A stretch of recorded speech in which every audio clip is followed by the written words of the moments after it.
জিলহজ মাস, চারদিকে ভেসে আসছে তাকবীরের ধ্বনি। আল্লাহু আকবার, আল্লাহু আকবার। পুরো এলাকা যেন আল্লাহর স্মরণে কেঁপে উঠেছে। বাজারগুলোতে মানুষের ভিড়। কেউ গরু দেখছে, কেউ ছাগল কিনছে, কেউ পরিবারের জন্য ঈদের কাপড় নিচ্ছে। কিন্তু শহরের এক ছোট্ট গলির ভাঙা টিনের ঘরে বসেছিল রাশেদ।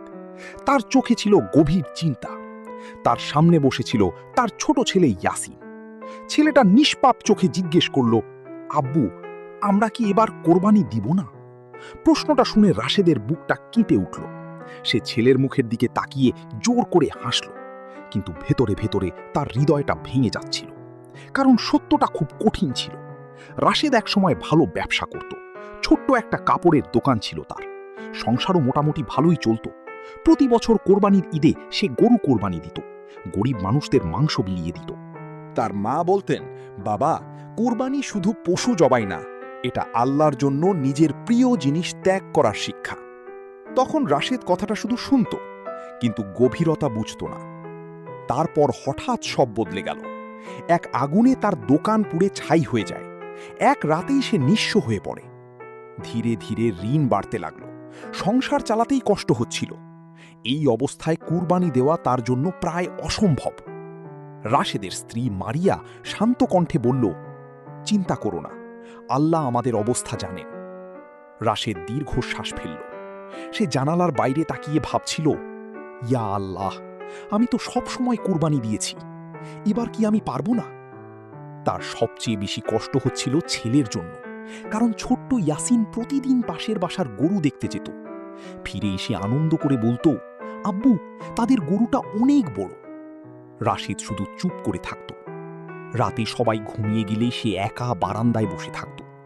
মনে হচ্ছিল সে ব্যর্থ একজন বাবা। একদিন ফজরের নামাজের পর মসজিদের ইমাম সাহেব কুরবানি নিয়ে আলোচনা করছিলেন। তিনি বললেন, আল্লাহর কাছে পশুর গোশত বা রক্ত পৌঁছায় না, পৌঁছায় তোমাদের তাকওয়া। এই কথাটা রাশেদের হৃদয়ে গিয়ে লাগল। সে ভাবতে লাগল, তাহলে কুরবানির আসল উদ্দেশ্য কি? শুধু বড় গরু কিনা, নাকি আল্লাহর সন্তুষ্টির জন্য নিজের অহংকার, লোভ আর দুনিয়ার মোহ কুরবানি করা? সেদিন বাড়ি ফিরে সে অনেকক্ষণ চুপচাপ ছিল।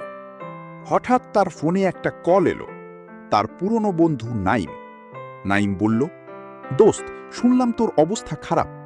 আমি আর আমার ভাই মিলে একটা গরু কোরবানি দিচ্ছি, তুই আমাদের সাথে শরিক হয়ে যা। রাশেদের চোখ ভিজে উঠল। সে কিছুক্ষণ চুপ থেকে বলল, কিন্তু আমার কাছে তো টাকা নেই।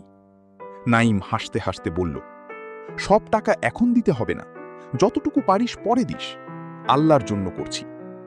রাশেদের বুকটা হালকা হয়ে গেল। সেদিন রাতেই সে সিজদায় পড়ে কাঁদল, ইয়া আল্লাহ, তুমি আমাকে অপমান থেকে বাঁচিয়ে দিলে। কোরবানির আগের রাতে পুরো এলাকায় উৎসবের আমেজ। শিশুরা দৌড়াদৌড়ি করছে, বাতাসে খড় আর মাটির গন্ধ। ইয়াসিন আনন্দে ঘুমাতে পারছিল না। সে বারবার বলছিল, আমাদেরও কোরবানি হবে আব্বু। রাশেদ ছেলেকে বুকে জড়িয়ে ধরে বলল, হ্যাঁ বাবা, আল্লাহ চেয়েছেন বলেই হবে। ঈদের সকাল। মসজিদে ঈদের নামাজ শেষ হল। চারদিকে তাকবীর ধ্বনি। রাশেদ যখন কোরবানির স্থানে পৌঁছাল, তার হৃদয় কাঁপছিল। গরুটার চোখের দিকে তাকিয়ে হঠাৎ তার মনে পড়ল হজরত ইব্রাহিম আলাইহিসসালাম আর হজরত ইসমাইল আলাইহিসসালামের সেই ত্যাগের ঘটনা। একজন বাবা আল্লাহর সন্তুষ্টির জন্য নিজের সবচেয়ে প্রিয় জিনিস ত্যাগ করতে প্রস্তুত হয়েছিলেন। রাশেদের চোখ ভিজে উঠল। সে মনে মনে বলল, ইয়া আল্লাহ, আজ আমি শুধু পশু কোরবানি করছি না, আমি আমার হতাশা, অহংকার আর অভিযোগও তোমার জন্য কোরবানি করতে চাই।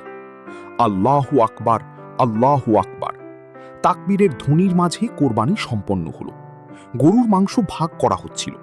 ঠিক তখন রাশেদ দেখল রাস্তার পাশে এক বৃদ্ধ লোক দাঁড়িয়ে আছে।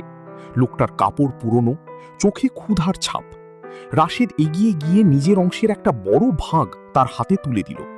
বৃদ্ধ কাঁপা কণ্ঠে বললেন, বাবা, আল্লাহ তোমাকে সুখী করুক। এই দোয়াটা শুনে রাশেদের বুকটা কেঁপে উঠল। সে অনুভব করল, আজ বহুদিন পর তার অন্তরে এক অদ্ভুত শান্তি নেমে এসেছে। সেদিন রাতে সবাই মিলে একসাথে খাচ্ছিল। ইয়াসিন আনন্দ করে গল্প করছিল। মারিয়ার মুখেও অনেক দিন পর হাসি। রাশেদ আকাশের দিকে তাকিয়ে মৃদু স্বরে বলল, আলহামদুলিল্লাহ। সে বুঝতে পারল কোরবানি শুধু সামর্থ্যের বিষয় না, এটা হৃদয়ের বিষয়। আল্লাহ দেখেন আপনার অন্তরের নিয়ত কতটা সত্য। হয়তো আপনার কোরবানি ছোট, হয়তো আপনার সামর্থ্য কম, কিন্তু যদি সেটা আল্লাহর সন্তুষ্টির জন্য হয় তবে সেটাই সবচেয়ে মূল্যবান। এই জিলহজ আমাদের শেখায় ত্যাগ ছাড়া প্রকৃত ভালোবাসা হয় না। যেভাবে ইব্রাহিম আলাইহিসসালাম আল্লাহর জন্য নিজের সবচেয়ে প্রিয় জিনিস ত্যাগ করতে প্রস্তুত হয়েছিলেন, আমাদেরও উচিত নিজের অহংকার, গুনাহ, হিংসা আর দুনিয়ার মোহ আল্লাহর জন্য কোরবানি করা। কারণ আসল কোরবানি শুধু পশুর না, আসল কোরবানি হল হৃদয়ের। আল্লাহ আমাদের সবাইকে কোরবানির প্রকৃত শিক্ষা বোঝার তৌফিক দান করুন। আমিন।